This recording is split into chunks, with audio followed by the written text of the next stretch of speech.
Hey everyone, me again. I'm here with another unboxing video for you guys. This will probably be the last time I do an unboxing of this style. As you can see, I do have a slightly different format because I have a little bit of a different camera setup than I had before, some new audio as well. But the reason why we're doing this without me on camera is because, well, A, I'm not really camera ready at the moment. I had a very long, hard day at work, but I had a few fun things that came in the mail and I wanted to present them to you. And B, because my setup isn't actually ready yet, but that's exactly what we're here to look at today. I have a few things that I really want to share with you. The big thing that I wanted to share with you is actually something that's going to be a part of my setup. That is over on the side. I will show that to you in just a moment. What I really want to share with you though, at first, is something that's really small because I think it'd be nice and tantalizing to kind of get us going with this unboxing. And I know people like a little bit more bang for their buck. Here we have a shipment that I had from Arrow Films. So you know that something wonderful is going to be inside. They had their Easter sale recently. Everything was about $5, maybe $7.50, sometimes $10. It really depended on the original price, but everything was about 50% off. So I got a lot of Blu-rays for $5. I got 3 of them here, and they're all Giallo classics. I've been really getting into some Giallo films, especially since I've been listening to some podcasts that talked about them recently, and I never realized how much I enjoyed Giallo films until I started checking some of these out. 2 of these I have seen before. I watched them on Shudder recently, and I just had to buy them. And one of them I've never seen before, and I'm really excited to have it in the collection. So the first film we have here is going to be familiar to a lot of people, and this is Don't Torture a Duckling. This is from Lucio Fulci, and this is not your normal Fulci film, actually. I think he actually kind of held back. A lot of people talk about how dour and bleak this film is, and I do have to agree it is a pretty bleak film in terms of how a Giallo film is made. It doesn't have like the same bright colors and sensibilities that you're going to find with an Argento film or anything like that, but I felt that he also didn't go as crazy as he would on, say, The Beyond or Zombie or something like that. There is a little bit of the classic Fulci-ness to this, but yeah, I think that this one is just really good in terms of storytelling. It's definitely a Giallo film, and I think that Fulci handled the whole situation quite well. I loved his camera work in it. I loved the pacing of this film. And I kind of liked a Giallo film that seemed to be a little bit more grounded and take itself a bit more seriously in terms of how people were affected by the situation. I'm really looking forward to diving into all these special bonus features here, so great one. You'll probably see that in the backdrop when I put it there. I'm going to put some movies on there soon. And here we have, well, I was just talking about Argento, one that I think anybody who's into slashers or Giallo should absolutely have in their collection. It's Dario Argento's Deep Red. Just the quintessential Giallo film, really. It's got the wonderful ADR for all the voices, just the craziness of this strange random puppet in there, the violence. Although it is a little on the kind of expected side at the very least. It's not the most inventive when it comes to the kills or anything.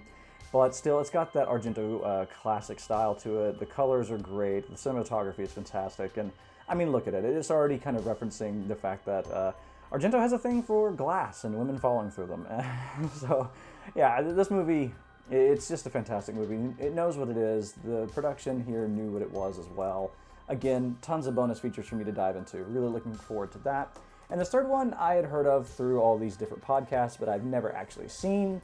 But I've seen some trailers to it, really excited. This is Your Vice is a Locked Room and Only I Have the Key. So in classic Giallo fashion, the title is ridiculously long and sometimes hard to remember.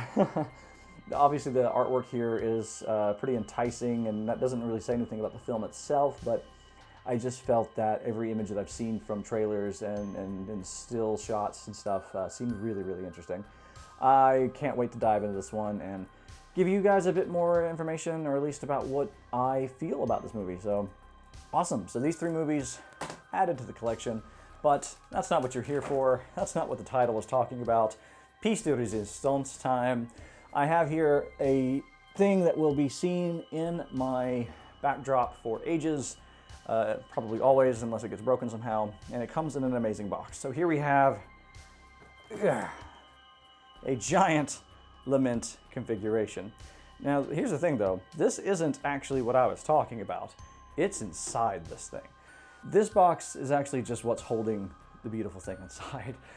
So those of you who are from the UK or who are in Europe, you would be more familiar with the company Zavvi. They're very good when it comes to having some novelty items. They're really famous for their steel books, and they carry a lot of Funko Pops and a lot of special editions. And this is one of those special editions. This is a special box set for the first 3 Hellraiser movies. We're gonna crack it open right now. I've already kind of taken a look at it and found that there is styrofoam, and I found the orientation so I can do this more easily on camera. So I know that I need to tilt it this way, open up the box towards you guys, and then I can kind of snake my hand underneath and slowly start to slide it out. If I just kind of sandwich it out a bit. There we go. And I think if I pull it up now, whoa, tearing the styrofoam, not a good sign. There we go, push it with my fingers. I need to keep it together. Yep, almost got it. Gotta love this moment in an unboxing when you struggle with everything. Ah, yes, our favorite thing in the world, styrofoam just getting all over the room. Fantastic.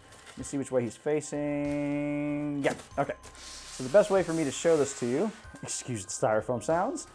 For those of you who are a bit phobic to it, I do apologize. Ah, lovely. Here we go. I'm just gonna let this drop. And here we have our Hellraiser box set. Look at that. So this was originally in plastic. I've already had a crack at opening it.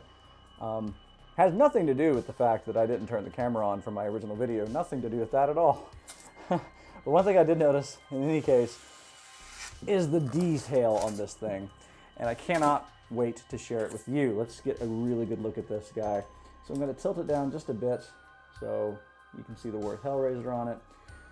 So we got Pinhead's beautiful face here staring at us.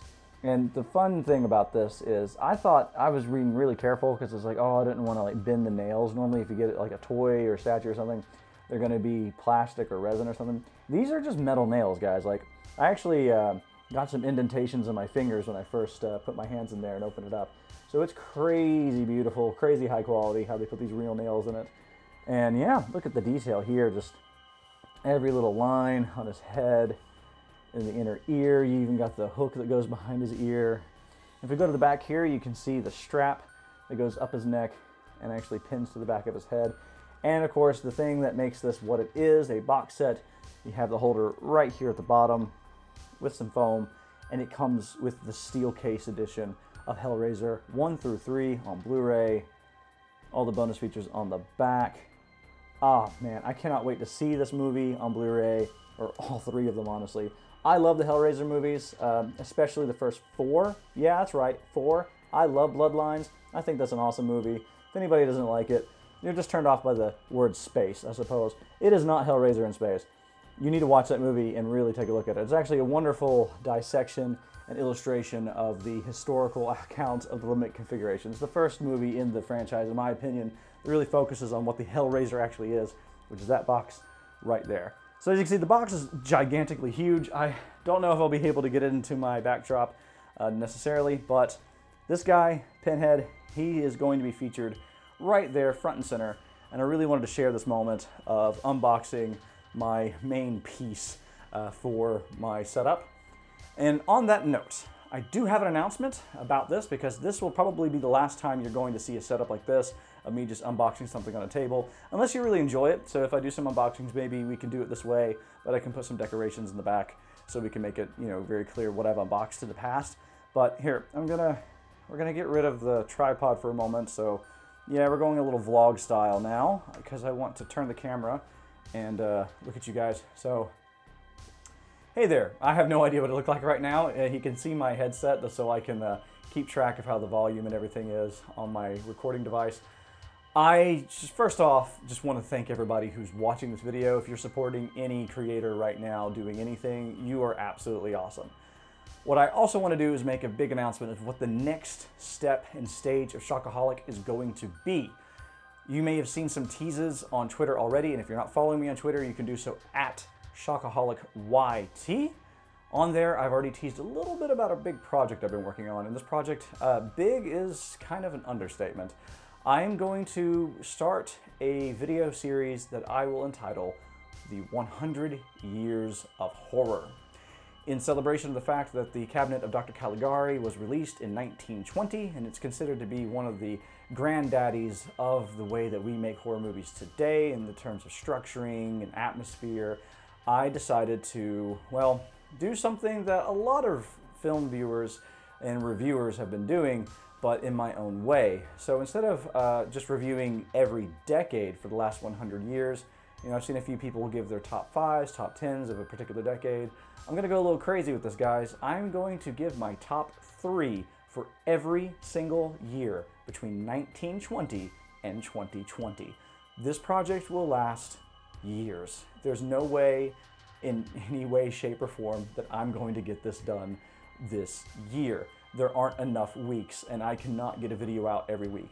I will not have a schedule for this. I have a very busy work schedule at my work at a horror escape room here in Amsterdam, which, by the way, we will be online soon, so you guys can actually play this from a distance. So if you're in the United States, if you're in Japan, all over the world, you will be able to play that game. So hey, keep an eye on my Twitter account so you can actually see when that thing goes live, so you can actually have some horrific fun yourselves at home. But that aside, back to 100 Years of Horror. Yes, every time I'm going to post a video for that, it will be me reviewing the top 3 of that year. It does not mean I will be seeing every movie of that year. In the early years from the 1920s, it's going to be a lot easier because the movies range from having maybe 5 movies in a year to maybe 13, which will be a little harder to keep up with. But eventually we're going to get into the 200s or 300s and whatever, and more obscure titles that are harder to find. In which case, what we'll do as we get to the later years, I'll make sure that I keep asking you guys to hit me up with some suggestions, and I'll try to watch them in my free time. And we'll go from there, you know? It's going to be a really fun time for me to watch some movies I've never seen before, for me to revisit some classics that I absolutely love and see how they stack up against some of these movies I have not seen. So I'm quite interested to see if there's anything that's going to become my new favorites, and maybe your new favorites. I think this is also a great opportunity to celebrate movies that have already arisen, while also trying to get to our modern era and just see the transition and development of cinema over 100 years of horror. So the next video you see here will be the first episode of 100 Years of Horror. Once my setup is done, and once I have all my graphics and stuff ready to go, which they are in the works, I have an intro and an outro in the works. Looking forward to it. It's gonna be nice and polished. It's gonna look really, really cool. So thank you so much for watching. The next time you see me, it's 100 Years of Horror.